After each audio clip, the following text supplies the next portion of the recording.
Hey everyone, आप सभी का स्वागत है हमारे यूट्यूब चैनल में। तो गाइज, इस सीरीज के कंप्लीट लॉन्ग वीडियो जिसमें मैंने एपिसोड 1 से लेकर 20 तक को एक्सप्लेन किया है ऑलरेडी हमारे चैनल पे अपलोड है। आप पहले उसे जा करके देखो, तभी आगे देखने में मजा आएगा। तो जैसा कि हमने पिछले एपिसोड्स में देखा था, हमने किस तरह से अब हानली के सामने वो रियल वाले 7 इमॉर्टल्स अपीयर होते हैं उसी पैलेस में, जिनसे हानली फाइट कर रहा होता है। और इस फाइट में डिवाइन मैसेंजर भी उसका साथ दे रही होती है।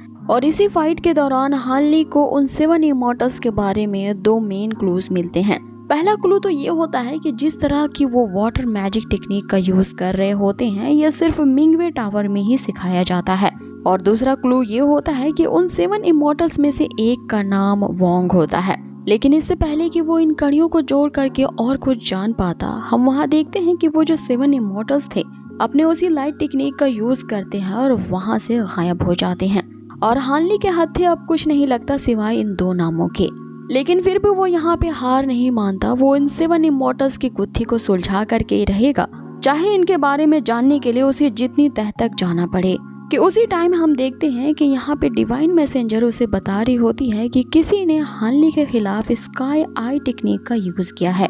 और ये एक ऐसी मैजिक ऑफ त्यानियन की टेक्निक है जिसका यूज करके वो हानली के बारे में जान रहे हैं। अब यहीं से ही एपिसोड की शुरुआत होती है। और ये स्काई आई टेक्निक का यूज जो कर रहा होता है वो और कोई नहीं बल्कि वही फायर पीक की ही मास्टर जियांग फेंग कर रही होती हैं। अब हुआ ये होता है कि उस चांगान सेक्ट में जो एक सुप्रीम लेवल के एल्डर होते हैं जिनका साइज थोड़ा छोटा है, उनके यहाँ हानली से कुछ जमती नहीं है। और वो ये डिसाइड कर लेते हैं कि वो हानली का पूरा कच्चा चिट्ठा खोल के रख देंगे। और वो इसी काम को मास्टर जियांग फेंग को सौंपते हैं। और ऐसा करने के लिए उसे एक खास तरह का गैजेट देते हैं। अब ये गैजेट एक थर्मा पैन होता है जिसका यूज करके कोई किसी के भी लाइफ स्पैन को देख सकता था। अब आगे जो मास्टर जियांग फेंग होती हैं, इस गैजेट का यूज करके वो अपने ही भविष्य के बारे में देखती हैं, जहां उसे पता चलता है कि वो जल्द ही मरने वाली है। अब अपने मौत की खबर देख करके वो पूरी तरह से भड़क जाती है। बार बार वो उस थर्मा पैन का यूज कर रही थी, लेकिन उसे बस एक ही रिजल्ट शो कर रहा होता है कि वो जल्द ही मरने वाली है और उसकी मौत कोई उसका मर्डर करके करेगा। अब ये उसकी डेस्टिनी में लिखा जा चुका था, तो गलत कैसे हो सकता था। पर बार बार मास्टर जियांग फेंग के उसका यूज करने पर बस एक ही जैसा रिजल्ट निकलता है। अब चूंकि वो ये समझ जाती है कि ये थर्मा पैन तो कभी भी झूठ नहीं बोलता, उसे अब ये पता लगाना है कि आखिरकार उसे मारना कौन चाहता है। अब यहाँ वो अपने सारे दुश्मनों के बारे में सोच लेती है, लेकिन बस उसे एक ही नाम सोचता है, वो होता है हानली का। क्योंकि हानली के सेक्ट में आते ही इस मास्टर जियांग फेंग ने उनसे पंगा ले रखा था और उसे वो बार बार बहुत ही खरी खोटी सुनाया करती थी। इसीलिए उसका शक हानली पे जाता है कि हो ना हो हानली ही उसका मर्डर करेगा। अब उसका जो मिट्ठू होता है उसी के मुंह से सुन के ही अपनी मालकिन के लिए बस एक ही रट लगाए बैठता है कि अब तो तुम्हें मरना ही होगा। अब ये सुन करके वो अपने ही तोते को एक जोरदार लाफा मारती है, जिससे वो बेचारा नीचे गिर जाता है। अब आगे वो सोचने लगती है कि आखिरकार अपनी मौत को कैसे रोका जाए। और हानली के साथ उसकी इतनी बड़ी तो दुश्मनी नहीं है कि वो उसे मारने पर उतारू हो जाएगा। आखिर ऐसी क्या वजह होगी कि हानली उसे मारना चाहेगा। कि तभी उसे अचानक से याद आता है कि जब पेविलियन मास्टर की डेथ हुई थी तो वो कुछ याद करने के बारे में सोच रही थी, लेकिन काफी कोशिशें करने के बाद भी उसे कुछ याद नहीं आ रहा था। और हो ना हो ये किसी तरह से पेविलियन मास्टर से ही रिलेटेड है। मास्टर जियांग फेंग ने हानली के साथ जो कुछ किया था वो शायद उसी का बदला लेना चाहता होगा। अब यहाँ पे ये सारी बातें मास्टर जियांग फेंग के दिमाग में खिचड़ी बन रही होती है। वो अपनी मौत की खबर जान करके इतने सदमे में होती है कि औने पौने आइडियाज लगा रही होती है। और लास्टली ये डिसाइड करती है कि जब हानली उसे मारना ही चाहता है तो क्यों ना यहाँ पे अपनी मौत की वजह को ही खत्म कर दिया जाए। मतलब कि वो ये सोच रही होती है कि इससे पहले कि हानली उसे यहाँ पे मारने के लिए आए, क्यों ना मैं उसे ही खत्म कर डालूं। जिसपे उसका तोता भी बस यही रट लगाए लगता है कि उसे भी मार डालो मार डालो। अब यहाँ पे मास्टर जियांग फेंग ने हानली की कल्टीवेशन पावर देखी थी और वो सोचने लगती है कि उसकी जितनी कॉम्बैट पावर अभी है वो अकेली ही उसका सामना नहीं कर पाएगी। लेकिन कैबिनेट में ऐसे बहुत सारे लोग हैं जो कि हानली के पीछे हाथ धो करके बैठे हैं, तो क्यों ना उससे हाथ मिला लिया जाए और मिल करके उस हानली को खत्म किया जाए।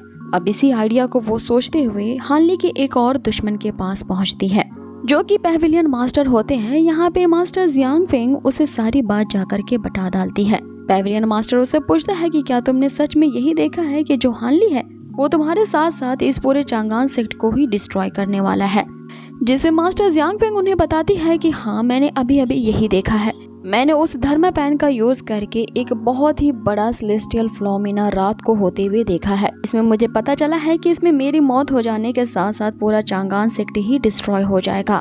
आगे वो इस बात पे जोर देते हुए उससे कहती है कि धर्मा पैन कभी भी गलत नहीं बता सकता, और वो जो हानली है उसका बैकग्राउंड मैंने सर्च करने की कोशिश की है। वो एक दृढ़ निश्चय वाला एक ऐसा बंदा है जो कि जो बात सोच लेता है उसे करने से जरा भी दरगुजर नहीं करता। और इस कॉन्टिनेंट में जिस हिल मास्टर की बात के चर्चे हैं वो और कोई नहीं बल्कि हानली ही है। और हिल मास्टर के नकाब के पीछे छुपा हुआ बंदा और कोई नहीं बल्कि हानली ही है, जिसने अब तक अपने रास्ते में आने वाले बहुत बड़े बड़े एल्डर्स को ही ठिकाने लगा दिया है। इसीलिए एक्टिंग पैविलियन मास्टर होने के नाते यहाँ पे जो मास्टर जियांग फेंग होती है उससे रिक्वेस्ट करती है कि वो अपने डिसाइपल्स को जल्द से जल्द वहाँ पे भेजे और हानली को खत्म करवा दे। जिसपे एक्टिंग पैविलियन मास्टर उससे पूछने लगते हैं कि तुमने सिर्फ देखा है और देखने को मैं बिलीव नहीं कर सकता। मैं इस बात को साबित करने के लिए मेरे पास एक अच्छा खासा एविडेंस को रखना होगा, तभी मैं इस पे तुम्हारा विश्वास करूंगा। जिसपे मास्टर जियांग फेंग उससे कहने लगती हैं कि आप इस पीक के रोज को जानते हैं। धर्मा प्लेट एक ऐसा मैजिकल इंस्ट्रूमेंट है जो कि हेवनली सीक्रेट्स को कंटेन करता है। उसमें ऐसे ऐसे राज छुपे हुए हैं जो कि सिर्फ मैं ही देख सकती हूँ, इसे किसी और को नहीं दिखाया जा सकता। जिसपे एक्टिंग पैविलियन मास्टर उससे कहता है कि जब ऐसे ही बात है तो फिर इस मामले में मैं कुछ नहीं कर सकता। अब यहाँ पे मास्टर जियांग फेंग के लिए कोई रास्ता नहीं बचता, इसीलिए वो उस धर्मा प्लेट को यहाँ पैविलियन मास्टर के सामने कर देती है और यहाँ पे वो उन्हें वही चीज दिखाती है जो उन्हें पैविलियन मास्टर को वो दिखाना चाहती थी। आगे वो बताती है कि उसने सारा कैलकुलेशन करके देख लिया है। इस कैलकुलेशन को वो 1000 बार से ज्यादा कर चुकी है और बस आखिरी में यही रिजल्ट निकल रहा है कि मैं मारी जाऊंगी। अब यहाँ पे एक्टिंग पैविलियन मास्टर कुछ सोच विचार करने के बाद उससे कहता है कि जब तुम उस हानली को मरवाना ही चाहती हो तो मेरे डिसाइपल्स इतने काबिल नहीं है जो कि उसे मारने के लिए इनफ हो। और ये बात तुम कैसे भूल सकती हो जबकि तुम भी एक वीक मास्टर हो। तुम्हें उसे मरवाने के लिए एक अलग ही टेक्निक अपनानी पड़ेगी। अब यहाँ पे बातों बातों में ही हानली को कैसे रास्ते से हटाना है, यहाँ एक्टिंग पैविलियन मास्टर उसे एक आइडिया देते हैं। जियांग फेंग उस आइडिया को समझते ही तुरंत वहाँ से भागती हुई चली जाती है, लेकिन जाने से पहले एक्टिंग पैविलियन मास्टर उसे एक और धमकी देते हैं कि अगली बार अपने इस ट्रिक्स को मुझसे छिपाने की कोशिश मत करना। और हो सकता है कि मैं देखने में यहाँ पे छोटा हूँ लेकिन तुम्हारी हर एक ट्रिक से मैं वाकिफ हूँ। अब यहाँ पे सीन कट होता है और हमें हानली को दिखाया जाता है। हानली ने तो उस पैलेस में किसी को भी जिंदा नहीं छोड़ा था और अब जबकि उसके पास उन 7 इमॉर्टल्स के बारे में 2 क्लूज थे तो वहाँ से वो निकलने की सोचता है। लेकिन जैसे ही वो उस पैलेस से बाहर निकलता है देखता है कि चारों तरफ वहाँ पे तबाही मचाई हुई है और जहाँ से निकलने का उनका रास्ता होता है उसे ही डिस्ट्रॉय कर दिया गया था। अली ये देख करके काफी हैरान रहता है। उसे याद आता है कि जब वो पहली बार यहाँ पे आया था तो यहाँ पर तो एक अच्छा खासा लंबा चौड़ा रोड बना हुआ था और अभी यहाँ सब कुछ गायब है, बस एक खाई ही नजर आ रही है। जिसपे डिवाइन मैसेंजर उसे कहती है कि कोई बात नहीं, अगर रोड टूटा हुआ है तो तुम रास्ता बदल लो। अब आगे वो दूसरी राह की तरफ निकल पड़ते हैं कि तभी हमें यहाँ पे एक मिस्टीरियस सी चीज को दिखाया जाता है जो कि उसी पैलेस के तहखाने में गड़ी हुई थी। वहाँ पे एक बंदा अभी जिंदा होता है जो कि छुप के बैठा हुआ था। हानली को यहाँ उसके जिंदा होने का एहसास होता है लेकिन वो फिर भी इग्नोर करके आगे बढ़ जाता है। अब हानली दूसरे रास्ते पे तो चल पड़ता है लेकिन अचानक से उसे वहाँ पे बहुत अजीब सा ऑरा महसूस होती है। जंगल से अचानक से बहुत सारे परिंदे उड़ने लगते हैं, मानो उन्हें किसी खतरे का आभास हो चुका हो। और यही उड़ते हुए परिंदों में से एक की बीट उसके पाँव में जा गिरती है। इसे देख करके डिवाइन मैसेंजर उसका मजाक उड़ाने लगती है। वो उससे कहती है कि बीट का पाँव पे गिरना ये तो बहुत ज्यादा अशुभ माना जाता है, मतलब कि तुम्हारे साथ एक बहुत अच्छी घटना घटने वाली है और ऐसा होना तुम्हारे लिए किसी गुड लक से कम नहीं है। जिसपे हानली उससे कहता है कि जब ये गुड लक है तो क्यों ना मैं आधा गुड लक तुमसे शेयर कर लूं। अब आगे वो उस बीट को उसकी तरफ फेंकने ही वाला होता है कि तभी अचानक से जंगल के जितने सारे जानवर होते हैं वो सभी तेजी से हानली की तरफ बढ़ने लगते हैं। हानली को यहाँ समझ में आ जाता है कि कुछ न कुछ गड़बड़ तो जरूर है। जिसपे डिवाइन मैसेंजर उससे बताती है किसी ने जानबूझ करके यहाँ पे अर्थ ड्रैगन को खड़ा करवा दिया है और ये सब उसी कारण से हो रहा है। कि तभी हानली ये पाता है कि उसके ऊपर से अचानक से बहुत सारे पत्थर गिरने वाले हैं। अब हानली यहाँ वक्त रहते ही उनसे बच तो जाता है। आगे डिवाइन मैसेंजर उसे बताना शुरू करती है कि अर्थ ड्रैगन को किसी ने टर्न ऑन कर दिया है और ऐसा करने से पूरी दुनिया ही उलट पुलट हो जाएगी। और मुझे लगता है कि ये सब कुछ तुम्हारे लिए ही किया गया है, तो मुझे यहाँ पे वो एक बहुत ही अच्छा शो देखने को मिलेगा। अब इससे पहले कि हानली पर वो सारे पत्थरों की बारिश होने लगे, हानली उन सभी पत्थरों का सुरमा बना देता है।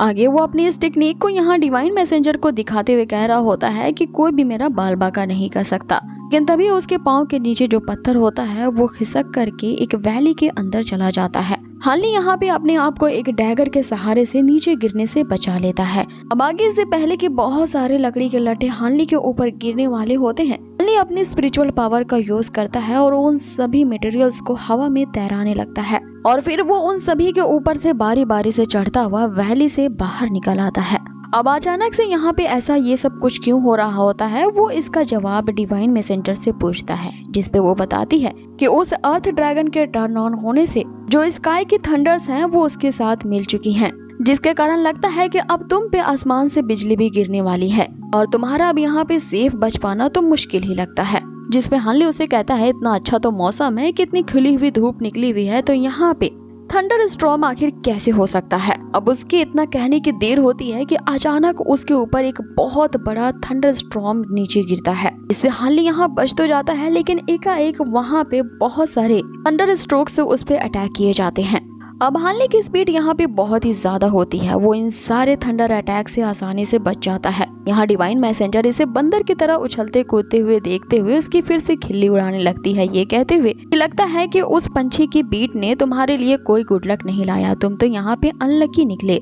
अब वो डिवाइन मैसेंजर यहाँ हानली का लगातार मजाक उड़ा रही होती है, इसीलिए हानली गुस्से से उसे चुप रहने को कहता है।